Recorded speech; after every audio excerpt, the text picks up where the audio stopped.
If you ever come to the realization that you are in a dark night of the soul, ultimately it's like this cosmic or spiritual current or river of absolute darkness that envelops your entire being. If you swim against the current, think about how that will work out. The only way that you're going to get out of the current is to flow with it. Basically, you're in a current, a river, a ride of pain, suffering, anguish, mental, emotional, psychological pain, suffering, anguish, torment, turmoil, your own darkness, your own shadow, your own thoughts. Effectively, the shadow side of you comes front and center. And whether you want to or not, whether you like it or not, you can sit there and try and do battle with it and slay it and all those other things. But just like going with the current and letting the current take you where it's going to take you because of the inevitability of the ride that you are now on, when the shadow presents itself front and center, it's telling you that it wants to tangle. It's telling you that it wants attention. It's telling you that it is here.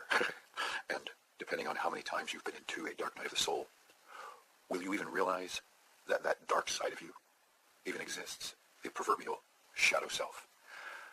I went through a dark night of the soul that was the catalyst for my waking up, about 6 months.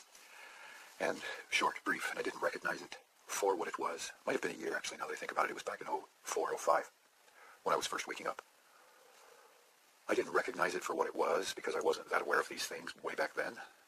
I wasn't aware of it until my second one, and all that I had experienced in it and had come or was coming out of it, looking at it, what it had entailed and encompassed for me specifically, and came to realize that that 6 month to a year period of time, back in 04, 05, that was my catalyst for waking up. When I was about 32, 33-ish, I'm pretty sure I was 33, could have been bordering 34. That came from a short but fairly intense dark night of the soul. It was the first one for me. It was so intense I had to lose myself in something in order to get away from the pain. And for me it was my guitar. For me it was a fretboard and 6 strings. And I played for 12 hours, 16 hours, at times until my fingers cracked and bled. I literally fell asleep with my guitar. I woke up with my guitar and started playing. This was my world. And I learned a lot of the mechanics and how to play blues. And I was able to transmute that pain, or I guess you could say redirect it, into music. And learning Stevie Ray Vaughan and Pink Floyd and all of those soulful blues players was an outlet. Moving forward for me, 18 years, 17 years, whatever it was, I have another dark night of the soul. And this one does not encompass losing myself in something else. Because moving forward that much time and what I had experienced in this one was far different. The first time was a dark night of the soul. Didn't encompass anything really other than that, like cognitive dissonance or losing myself or anything like that. The second one encompassed more than I've ever thought anybody would ever go through all at once in life at all when it comes to this type of stuff. And I realized it while I was up to my eyeballs in it, actually sinking in it, drowning in all of its effects. A dark night of the soul, cognitive dissonance. I had lost myself completely. And cognitive dissonance is a real thing. It runs deep, and it can fuck you all up deep down in stuff. It really can. I wouldn't have known that to the degree that I now do had I not experienced it. And, oh yeah, that's a real fucking thing, and it's not the surface level. You can see somebody's eyes twitching or a little behavioral adjustment when they're wrestling with 2 beliefs. When you're talking major core life stuff, oh boy, oh yeah. Cognitive dissonance and its effects in the psyche and other aspects of the human being can run very deep. So, dark night of the soul combined with cognitive dissonance. And then, had I not experienced it myself, I would have thought, and later in life, to boot, these things came and I experienced them very viscerally, very consciously, very aware of them later in life, in my late 40s. So I wasn't some kid. I wasn't someone with no life skills, life experience, no education, no real foundation from which to understand what I was going through. And I'm also somebody that's curious enough, aware enough, tenacious enough to want to understand what I'm going through and why. Trace it all back to the roots, yada, yada, yada. So cognitive dissonance combined with a dark night of the soul, quite challenging, right? Add to that, losing yourself. It's a real thing. And again, I experienced it later in life. Combine that with soul shock. That's also a real thing. It's like having your spiritual ears boxed by Andre the Giant or The Big Show or something like that. And when I say boxed, I mean big time, gong. Like, it will just kind of reset your ass, put you in a state of blank for a second. Soul shock, when you have a deep connection with someone that is a soul bond, soul tie, soulmate, past life, that shit actually is real, whether you think it's woo-woo and foo-foo or not. But when that connection gets wrenched away, there's some shit that goes on with the human at a spiritual level that I wasn't aware of was even possible until I was experiencing it myself and understanding it for what it was, seeing the characteristics of soul shock, seeing the characteristics of losing myself and figuring out who I am again, and cognitive dissonance and the entirety of what the dark night of the soul is. Combined with that, complex PTSD, and considering the series of events that I had gone through post-Amazon jungle trips, it was as if, whether spiritual, demonic, alien interference, what the fuck ever it was, my life got systematically and almost surgically dismantled. My power, so to speak, was systematically stripped from me. My ability to generate income became more and more stripped from me. My stability was stripped from me. Friends and some connections were stripped from me, until I got to a point of being, how do you say, on the edge of homelessness in the desert, with a car that was breaking down consistently, limited funds, no steady income stream, and on the verge of being homeless in the desert.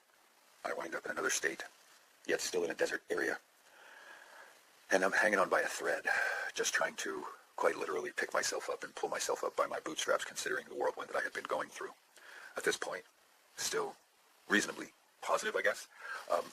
Not happy, because I was getting my ass handed to me in life. I saw that it was happening, and there wasn't really much I could do about it. And again, it was one of those, I had to go along for the ride and wait for, the cycles to stop. And while I'm hanging on by that thread, my ghost, my Canaanite, Jezebel, blah, blah, blah, person that I met in the jungle, that was for me, apparently not for this person, but long story, we'll get into it, surface level. The deepest connection that I ever had was somebody that was a friend, became my best friend, and then someone that I'd fallen in love with. The mask came off of the covert narcissist. Narcissistic ghosting took place, and being a friend of mine, this person had a very unique knowledge of my makeup and where to go specifically for my jugular, that inner wound, a couple of them. And once the mask came off, all of the other stuff just became, how do I say, beyond obvious to see, but I didn't understand why I was seeing it. And all the while being tractor beamed at this point into what turned out to be a 1.5 long dark night of the soul that I think traces of it still maintained for the following year after, because that was the 2020 year with the COVID shit. And that all manifested just as I was coming out of it. It's kind of a long story. Of the things that I can remember, do remember, lessons, profound lessons, those deep soulful lessons that you get from pain and suffering, when it comes to the dark night of the soul, for those who will ever go through it. Some look at it as a blessing. Some look at it as a curse. It seems to last in 6-month increments, 6 months, a year, 1.5, 2 years, 2.5. I've heard people who've been in them for as long as 8, 10 years. Supposedly, they're designed to teach you blah, blah, blah. I only understand pieces of it.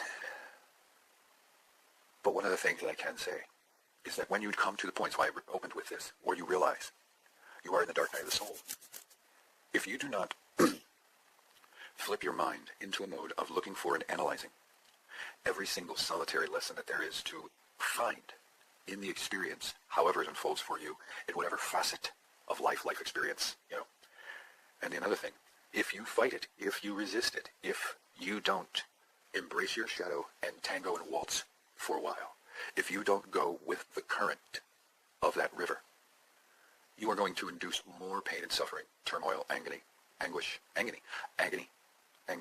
strife, mental, emotional, psychological, purgatory, turmoil. The more that you flow with it, the more that you tango, dance, waltz gracefully with your shadow, and all the while learn the lessons, see the lessons, become extremely analytical of the process of what you're going through. And one of the things I failed to mention thus far is that the dark night of the soul is a deeply introspective experience. where you analyze yourself. It's hard to explain it all and encompass it all and be concise. It's hard to explain it all, even having gone through it. And I guess for those who haven't gone through it to understand how anchoring and stationary you become in that energy, how anchoring it is, what it's like to be able to realize you were tractor beamed into something that you didn't have any ability to stop yourself from. No amount of positive thinking or intention or any of that shit, because a dark night of the soul is going to unfold for you. Well, there's a few ways it could unfold. You resist it, it'll be much longer probably and much harder. For everybody, there probably is resistance to it until you realize you're in it. If you do, I had one and didn't quite realize, but I think I surrendered to it and went with the flow, channeled that into my guitar, and was able to play. Got much better. That was the thing. I advanced a lot. Well, for me with this one, I channeled that into thinking and deep introspection of self. There was some of that with the first one. And it's what cracked my mind, and the awakening process for me began with self-reflection, introspection, and seeing that there was work to be done, quote-unquote flaws in character, whatever it may have been. And it began a process. Much like, and unless you've ever gone through the grieving process, you may not understand what I'm talking about. If you've ever gone through the grieving process, you will know. There is a very specific process. When, for instance, grieving, most people associate to losing a loved one, even a pet, depending on how close you are with a pet.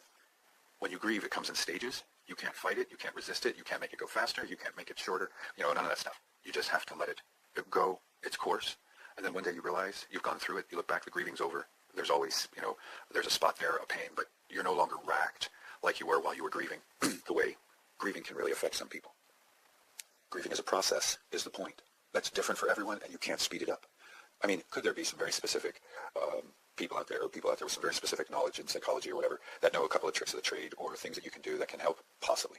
But for the most part, it's not necessarily the healthiest thing to do. You might do it in extreme situations. Grieving is a natural process that was designed. Mourning, grieving, the process of anger, denial, acceptance, all of that stuff. Every human goes through that in their own way. Whatever that grieving, there's a specific process. If you don't know it, look it up. And anybody that's gone through it knows. You can't force it. You can't speed it up or slow it down, whatever. You can't speed it up. You have to surrender to it. Well, the same thing with the dark night. It's a process. You can't speed it up. You can't. Learning all that you can is one thing, but if you haven't learned the lessons that, for instance, as it is said, as people believe, whatever dark night you may be in, if some people go through multiple in life, was designed to teach you. If you resist it, number one, it will persist. As they say, I hate to be cliche, but it's true. If you roll with it, if you go with the flow, you'll probably see more, learn more. The waltz, the tango, will be a lot less invasive and in your face with your shadow. You will be giving attention, energy, and I hate to say it in a woo sounding kind of way, but you will be giving nurturing to your shadow self, which exists. And it's generally the side of ourself that's the most neglected, unacknowledged, unrealized. And until it gets enough of what it needs, so to speak, your process is going to continue. You see what I'm saying?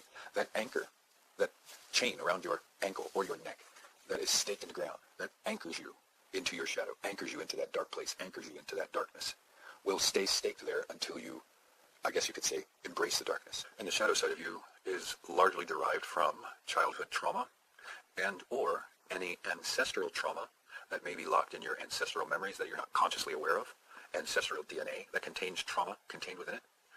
It all matters. And the vast majority of where this is going to reside within us is going to be the subconscious mind, the ancestral stuff, the childhood stuff, the adult stuff that we may have suppressed, the aspects of ancestral DNA that may contain trauma from multiple generations may manifest through the subconscious mind. So just something to think about. So this is a real dark place within us because it is developed and grows in size, if you will, according to all of that trauma. And since we can't account for how much ancestral genetic or ancestral memory, those types of traumas that we may possess, there's no real accounting for how big or how vast that shadow aspect of us is until we meet it, until it reveals itself. That's what the shadow work is. And for some people, it drudges up a lot of deep, dark, old ancestral memories. And unfortunately for many people, they don't even believe in that stuff. Therefore, the type of work that can be done with other people that know how to take you on that journey of discovering those ancestral memories will never be done by those people. Those traumas will likely never be brought to the surface. That aspect of shadow will never be dealt with. Unless, of course, you get introduced to your shadow by way of a dark night of the soul. It is a very challenging experience to go through the dark night of the soul. Combine the dark night of the soul with losing yourself, cognitive dissonance, soul shock, and complex PTSD all at once. Yeah, and there could be those that have skepticism or scoff or whatever it is, deny that soul shock's a real thing, that's fine. Some might feel the same way about losing yourself or cognitive dissonance, but I think that would be less intelligent for sure, because cognitive dissonance is a real thing. And there are degrees of severity of it depending on where this strikes in your paradigm and your understanding of the world, or something deep within your paradigm, your system of beliefs, your understandings, and your connections come into that. Connections tied to sense of self and other types of things that I'm not necessarily aware of.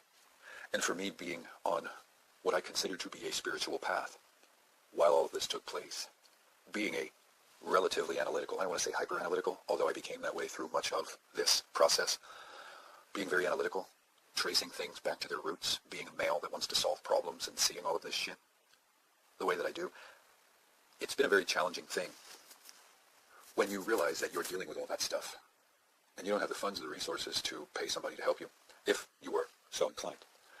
If you don't have a support group or resource or any of that stuff, imagine dealing with life, waking up every day, generating revenue enough to survive while you're dealing with all of that.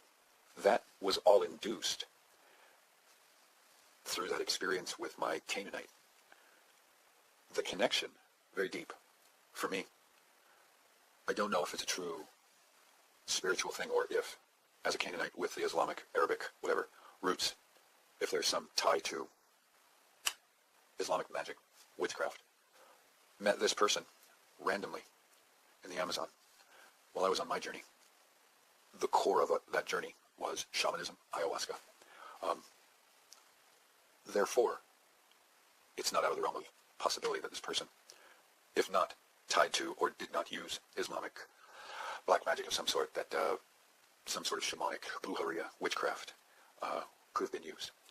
If none of that was used, I encountered a soul tie that has been the deepest, most profound fucking experience of my absolute life. I don't know. It's possible that none of that magic, dark black magic bullshit was incorporated in any of this, but I'll be honest with you, I wouldn't put it past someone like her. It's possible that it wasn't used. It's possible that it was. If it wasn't, whew, boy, oh boy, oh boy. Soul ties and energetic connections are incredibly fucking real. And when you're dealing with somebody that may very well know black magic, dark aspects of shamanism, how these connections work, or, hey, as the lore, stories, history goes, Anak, A-N-A-K, look him up. One of the Nephilim, one of the supposed fallen ones, whatever that actually meant. But whatever they were, they didn't come from this realm. They didn't come from this place. Anak, when you look at the tribes that he was responsible for, what do you call it? Siring, genetically creating, fathering. The Canaanites were one of them. The person that did this to me was a fucking Canaanite in every aspect. And when I say did this to me, I'm not boo-hoo, pity me. These were catalyst moments for the experience overall of the dark night of the soul and all this stuff. That's the context I'm referring to it. I'm not in a boo-hoo mode about it. I'm more trying to explain to people, dark night, hey, there's some details of how I got into mine. And it's kind of fucked up, but it is what it is. It's obvious that this person was a catalyst. And ultimately, when you walk away from these experiences, you are more knowledgeable, more spiritually aware, more anything or everything that you experienced in that. You're stronger. You can take more. You see more. There's just so many gifts that you can get out of the dark night of the soul, depending on how you experience it, and depending on, well, I suppose your life path, and on some levels possibly what you're supposed to learn. I don't think for anyone that experiences it, that until you learn whatever it was that you were intended to learn through that process of the dark night of the soul, it won't end. And sometimes it can come in and out like a spiral. The energies of the dark night where you can feel like almost normal again, and then boom, there it is again, and then it goes away, and then it's like you're spiraling, not necessarily out of control, but maybe for some people at certain points, it could be that. A lot of what the dark night will be is going to be pain, suffering, mental, emotional, psychological pain, suffering, turmoil, purgatory, darkness, and those types of things. It is what it is, and I don't know why some of us experience it and others don't. While there is a lot of learning to do, and I am someone that is inclined to find the lessons in just about every experience, although there are certain experiences I would rather not have at fucking all, and learn whatever lessons you could learn there other ways, but whatever, that's an aside.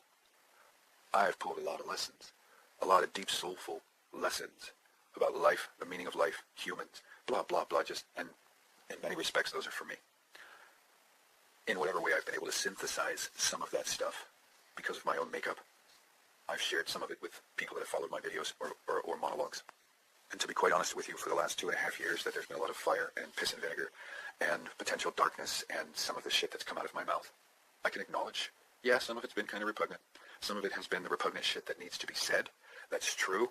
And some of it has been just, yeah, this motherfucker's in a really dark place and he's just spitting a lot of piss and vinegar and venom and truth all at the same time, in as much as I have seen it, seen this world, people in it, narcissists, sociopaths, psychopaths, this whole cluster B fucking spectrum. And I'm one of those fuckers that, I don't know, I think I really pissed off the gods before I came in here. And I say that in quotes, but you'll see what I mean. I'm born on the cusp of sensitivity. So I ride the line between Aquarius and Pisces. Aquarius ruled by Uranus, the planet of rebellion, and Saturn, the greater malefic.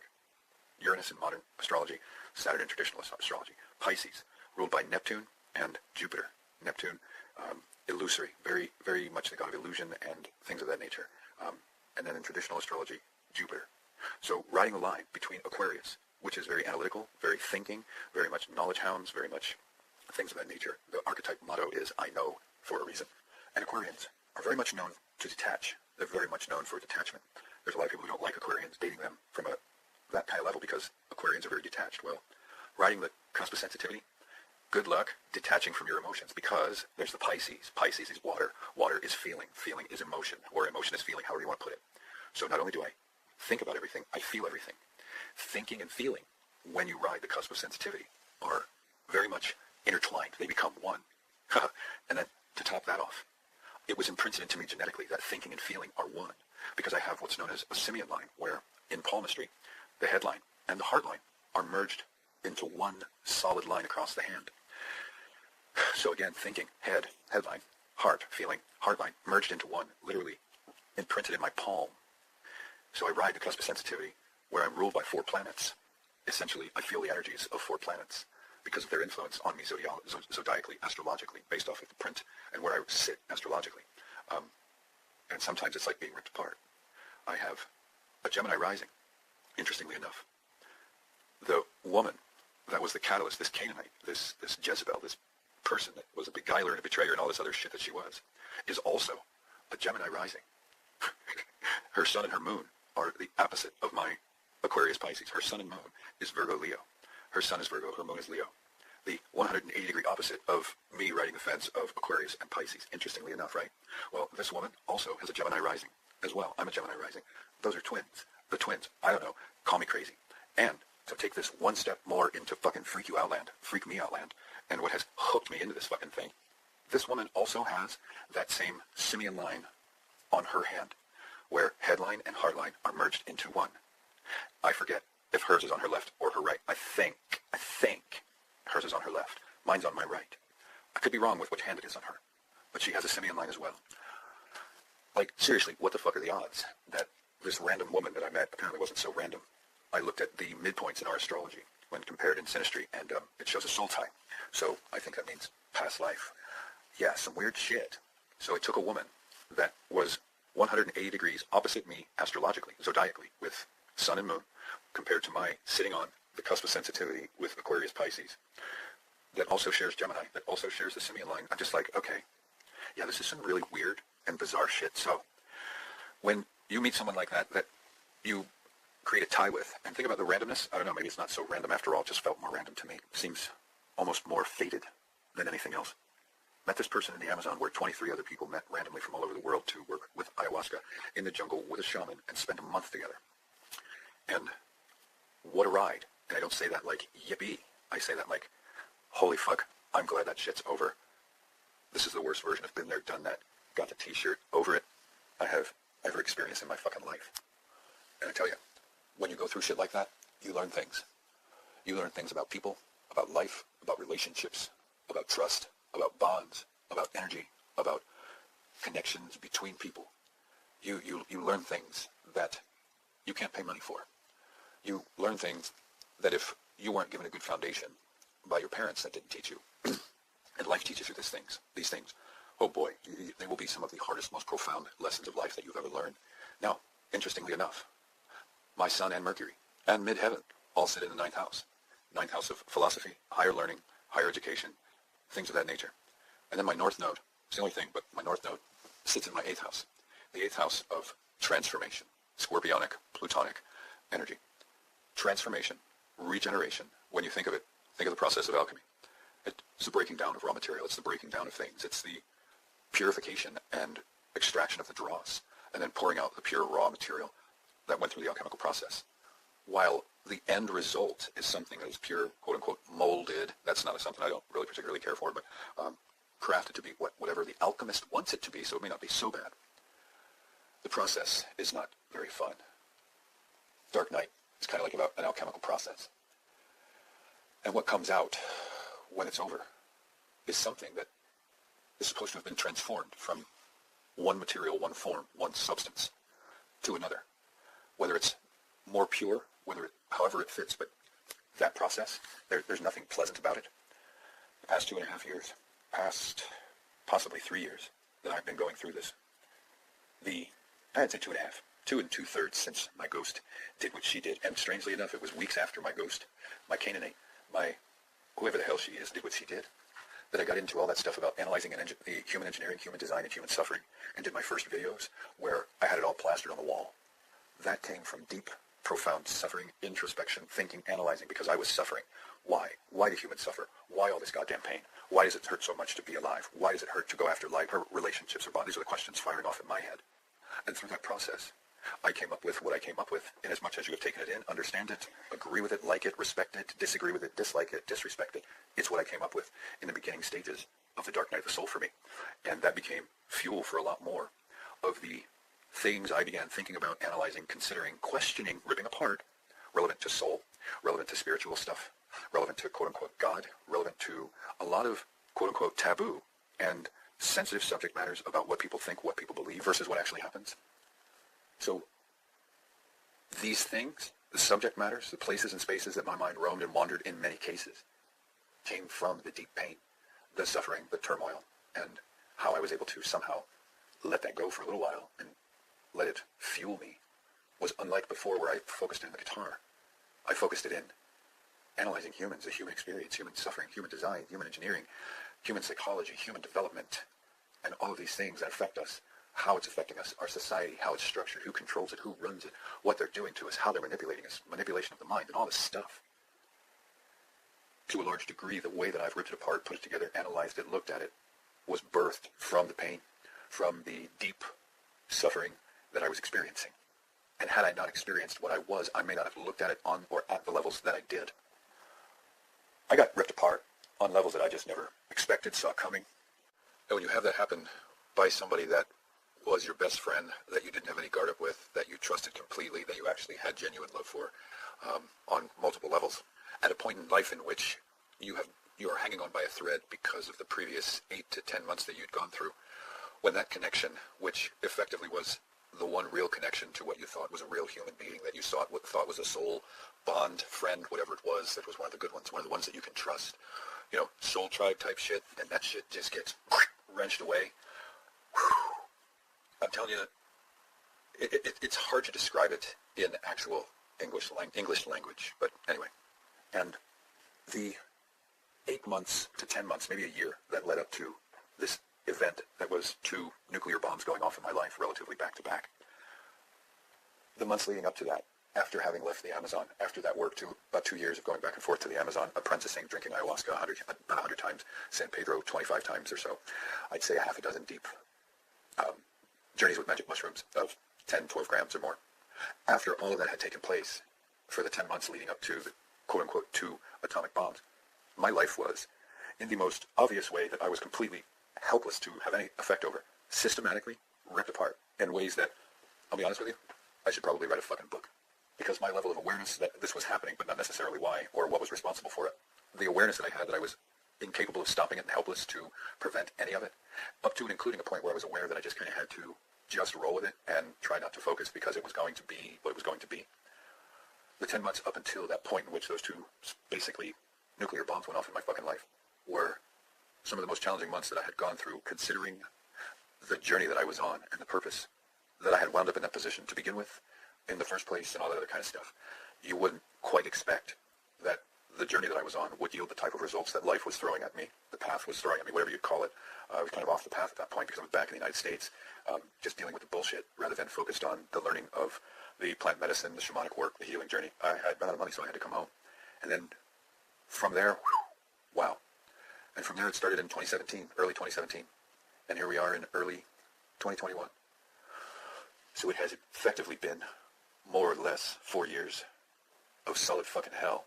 And 2.5 of those years came from the person who, up until that point, for 2.5 years, had played the role, had played the part of my best friend, of the person that I trusted the most in this life. And when you look back on that shit, when I tell you cognitive dissonance kicks in, when you start realizing that nothing that the person that you were dealing with, that you took your trust down with, were vulnerable with, told her things about you because you were friends, because it developed as... When you realize that that person was nothing that she had ever presented herself to be, other than the facade that she showed the world, certain personality traits might be actually her, but ultimately there was a mask. And that what was behind the mask was something that was, well, very different than anything that person had shared with you, shown you, revealed to you ever before in the previous 3 years that you had known this person. Aspects and character traits that were so prevalent in this person that they reared their head immediately when life put you under pressure, as they say. And up until that point, I would have argued, literally argued for this person if I ever would have heard someone else say, you better watch out, so-and-so is capable of all this stuff and blah, blah, blah. I would have said, this person is not capable of this. This person isn't capable of being like this to anyone. She doesn't have it in her. I've known this person for 2 years, 3 years. I would have argued that this is a human being that's actually incapable of being like that because of just who she is. It's not in her nature. And, well, imagine the fool that I felt when I came to realize what I was actually dealing with. But on the flip side of that coin, imagine what it's like to be dealing with somebody that was so careful in concealing aspects of themselves to you for as long as you knew them, and as close as you thought you had gotten to them in a relationship. And when I say close, I'm talking friends can be close and not intimate. It's not like that, necessarily. You start getting down into the roots of humans, the human being, human bonds, the human psyche, human relationships, human connections. And when you have somebody that you know has, I mean, when I start looking back and start seeing the maliciousness, the deviousness, the diabolical fucking nature of what I was dealing with, and what ultimately manifested, and how that exploded, and what people that are on the cluster B spectrum that feel no guilt, remorse, no shame, no empathy, no sympathy, no compassion, what are the odds that you would meet someone like this that was basically perusing the healing circles, the medicine circles? Now some will say, well, they were here to heal, they weren't there to heal, you can't do. Versus the predator mind that recognized that those who were, in whatever way, broken, weakened, vulnerable, seeking healing, going to the Amazon, making the pilgrimage, making the epic journey, sacrificing everything that they needed to get down to the jungle, to heal themselves, because Western medicine, you're getting and dealing with people who are in mental, emotional, or psychological, or all ways, broken, weakened, seeking healing, or vulnerable. So now it makes sense to me. In those circles, in those pools of quote-unquote healing, those circles, if you will, of healing people, healing groups, healing circles, whatever you call them, you're going to get your piranhas, you're going to get your predators, you're going to get the wolves that encircle, you're going to get those that become the wolf in sheep's clothing. Now, what are the odds that the woman that I met, who has those character traits, the Gemini, the Simian line, the astrology that's 180 degrees opposite of mine, opposites attract, right? Yin and yang, right? Would also prove to be so fundamentally all down in her character. Diabolical, evil, merciless, ruthless, and clearly in so many obvious ways lacks empathy, sympathy, compassion, guilt, remorse, shame, and those foundational, functional aspects of a real human being. So when I think of this person's makeup, as far as the opposite side of the zodiacal or astrological energy spectrum, like quite literally, also Gemini rising, twins, Simian line, the weird way that I met her, the way everything built. Whew. You want to talk about fate? you want to talk about fucking fate? And I, up until the point which has happened, never knew that she was capable of being so dark, so any of this stuff. The opposite side of me in a lot of respects. What are the odds I would meet a person like that in the Amazon jungle that would be so impactful in my life? What are the odds that her astrology would be 180 degrees opposite from mine? What are the odds that her astrology would be closely, not 100%, I'd say 80% identical to my ex-girlfriend? What are the odds this woman would have more of an impact on me as far as recovery, healing, getting back to life, and all that other stuff, than any other woman I have ever been with in my entire life? And this is a woman I quite literally never made love to, never had sex with, never crossed that line. Shared intimacy, shared physical intimacy, personal time in a bed, but never crossed the line into anything that would be considered sex or crossing the line. Details are unimportant, just trust me, no lines crossed. But just sharing that level of intimacy, that's what created the hook. That's what created the tie. That's what created something. Whew. And oh my fucking God, what it's been subsequent to that.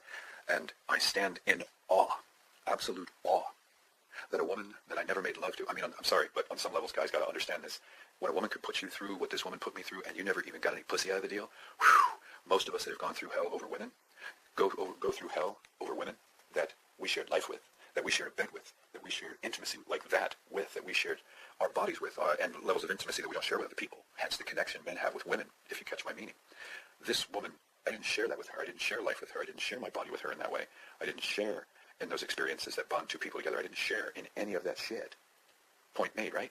How in the fuck does somebody that you don't share in those things with have the ability to get so deep into you that it rips you the fuck apart, drops you into a dark night of the soul, cognitive dissonance, you lose yourself, soul shock, and complex PTSD? How the fuck does a woman have the ability to do that to a man that she's not tied to in those ways, that she hasn't shared herself with in those ways? How the fuck does that work? I still sit here a little baffled as a man, considering the context in which I met this woman, considering the context of our friendship throughout the 3 years that I knew this person, throughout the context of everything that she showed me she was, yet everything she revealed herself to be, that I found that she was even in these circles of medicine and healing to begin with, because healing is clearly something she's not interested in doing or willing to do. Because here's the thing, if you're on the cluster B spectrum, you're not going to be able to heal. It's just the way it is. That's modern medicine. That's modern, unless some miracle befalls you and some aspect of your mind somehow turns on. I guess maybe ayahuasca could do that. Mantids could do that, or some alien being that you may encounter while you're roaming through ayahuasca land, but there are no guarantees. I know that sounds pretty weird for some of you, but for others, maybe not so much. Well, anyway, in closing, I am definitely coming out of that dark night of the soul. The energies that I feel dissipating are very clear, very obvious, have been with me for a very long time. And you'd think I'd be happier. You'd think I'd be more welcoming of it and joyful of the fact that it's going away. But again, as I said before, waking up in this world, there isn't a goddamn thing that's fun about it. There's nothing that's rainbows and fairy dust about it. There's nothing about it that's actually love and light. So I'm not all that enthused, but I'm fucking glad the dark night is fucking over. I certainly feel more of a balance, have more of an awareness of a balance between, more of a balance, maybe not wholly, but more of a balance of light and dark within me. I feel that I'm still putting aspects of myself back together. It's amazing what this fucking process was when I tell you a whole reset, but not in the best of ways, because when you have to put yourself back together, when you have to rebuild life from the fucking bottom after 2.5 years of going through, 2 2/3 years, more or less, of going through the sludge of it, of the dark night, of cognitive dissonance, of losing yourself, finding yourself again, putting yourself back together, soul shock, healing from all that, just adjusting your perspective, your fucking everything.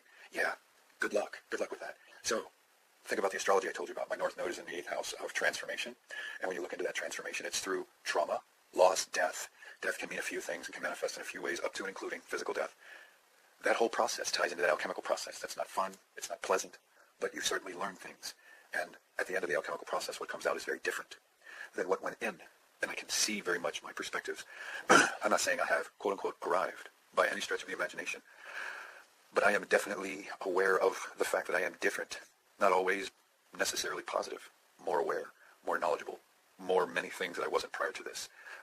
Awarenesses of intuition, awarenesses of paying attention to red flags, awarenesses of listening to that inner gut, awarenesses that range the gamut, knowledge, things that I've figured out that range the gamut.